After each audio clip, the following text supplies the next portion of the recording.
me to explore this patch of ancient woodland deep in the English countryside. In the Wheel of the Year, we are now in Beltane, a time of fertility, beauty, love and abundance. The spirits of this enchanting season are manifest in all of the vibrant flora and fauna that animate this sacred wood.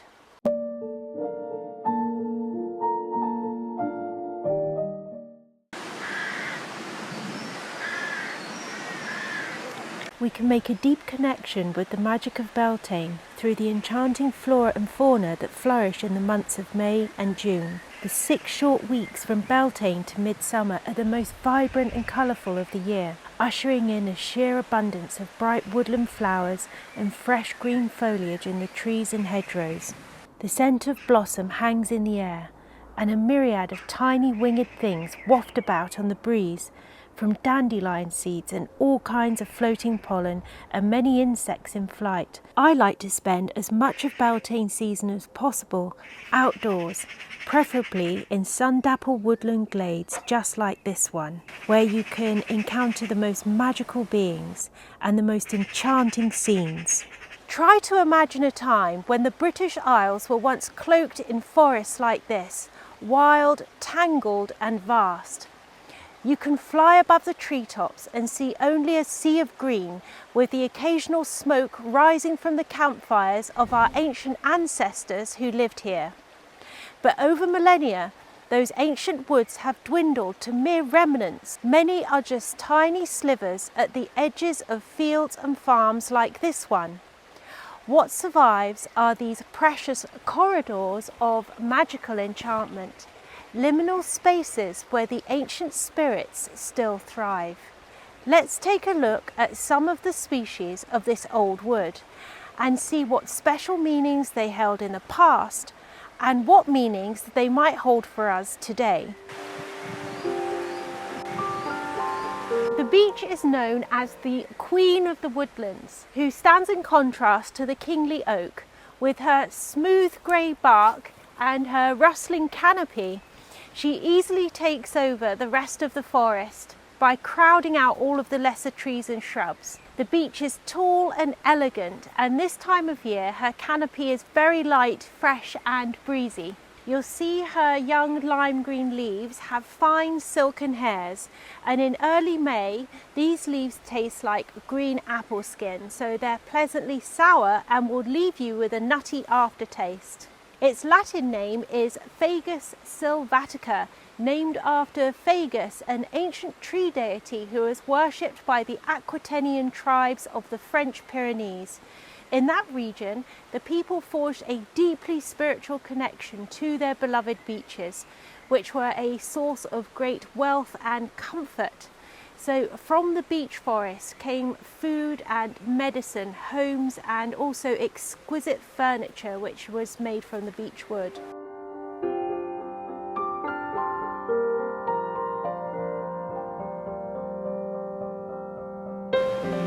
Just behind me here is a sea of purple. It's a bluebell glade in the woodland. Hyacinthoides non-scripta were once known locally as ladies' nightcaps and also witches' thimbles. The beloved bluebells are a type of hyacinth, so they're cousins to lily of the valley and even the asparagus vegetable, surprisingly. Almost half the world's bluebells are found in the UK, making them something of a national treasure. In Elizabethan times, bluebell starch was used to stiffen lace collars, and though beautiful, the plant is poisonous, and so it's never widely used medicinally.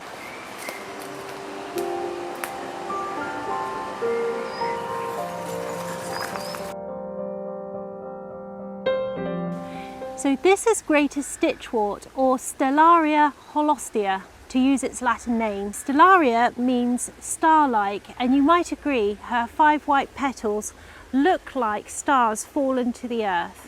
Now if you sit quietly next to a clump like this, you can actually hear the seed pods pop.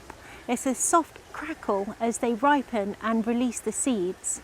In Cornwall and Devon, stitchwort is the flower of the pixies, and by picking it you do risk becoming pixie-led, which is to become enchanted, sent off course and truly lost. Stitchwort has lots of folk names, including starwort and star of Bethlehem, and also snapjacks. But stitchwort is the name that was used by John Gerard, the 16th century herbalist who prepared the plant with powdered acorns as a remedy for a pain in the side, which is what we now call a stitch. The flowers and indeed all parts of greater stitchwort are edible, and the leaves especially are understood to have healing properties. And there's lesser stitchwort too, the little sister who trails the ground rather than stands upright, but they otherwise share the same qualities.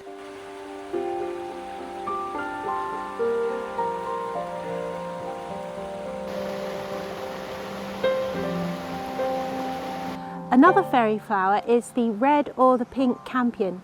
So these bright pink flowers come out in full force throughout May and midsummer.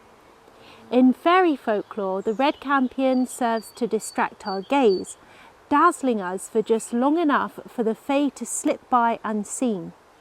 Like the bluebells and stitchwort, they are not to be picked.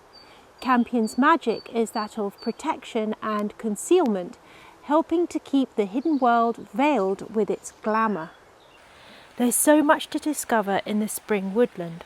I can spend hours here observing all the different kinds of sedges, ferns and mosses.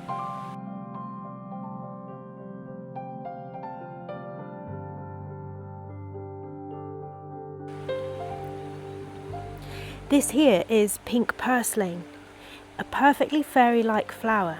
It looks just like the stitchworts. The leaves and flowers are an edible forest food, but it isn't actually native to Britain and was introduced sometime in the 18th century from North America, but it has naturalised and is now a common sight in woodlands across the country.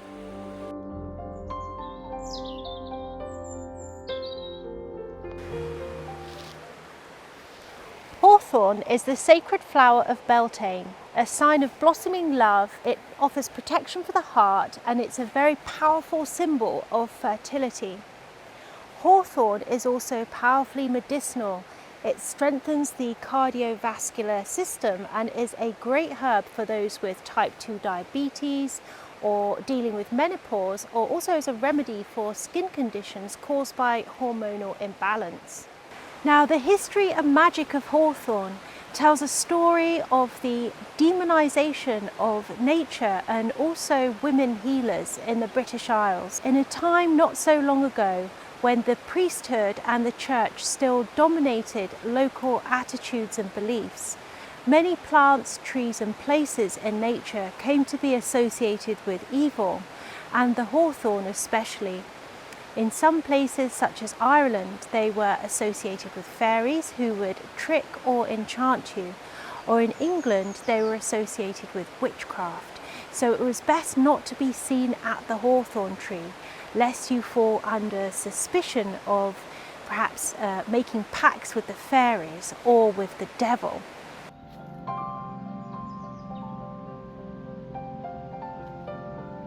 Especially in England, the mighty oak is considered a monarch of the woods. It stands as a symbol of strength and endurance and longevity. Now, it seems we have a very special connection to the oak tree. We feel a sense of compassion, protection, and also reverence. The older the oak, the more precious it becomes to us. If you seek blessings of endurance, courage and sovereignty, you should definitely speak to the oak. The oaks were revered by the Druids, for whom the sacred oak groves were akin to temples where rites and rituals were performed to the gods, a doorway to the divine. The deity of the oak is synonymous with the patriarchal deities of the pantheon, such as Jupiter, Woden, or the All-Father God. Ancient origin stories of Britain told of the first kings coming from the oak trees themselves, and monarchs would even be buried in the hollowed oak trunks. If this story is true, which it seems likely, it carries a beautifully symbolic meaning of return and regeneration. And in a real sense too, the life of Britain, such as the settlements, towns, villages, and now all the cities, had once emerged from Britain's ancient oak forests. As well as the sacred plants and trees, the ancient woodland is a wonderful place to come and commune with the spirits of fresh water. In ancient mythology, the Naiades were these spirits, so they were not mortal and they were not gods, but they have powers of clairvoyance and could wash all of your troubles and your cares away. So the streams and the rivers offer a magical altar where you can come and release your past regrets and practice rites of renewal.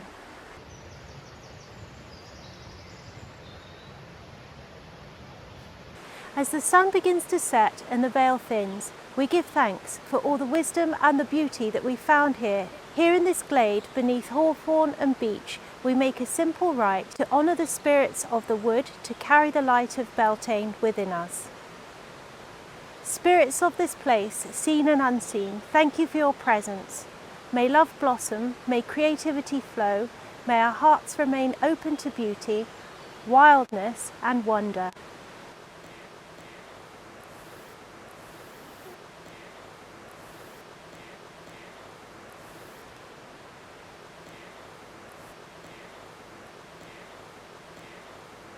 This is the season of enchantment, of making wishes, of following fairy paths and of being led by desire and joy. Happy Beltane season!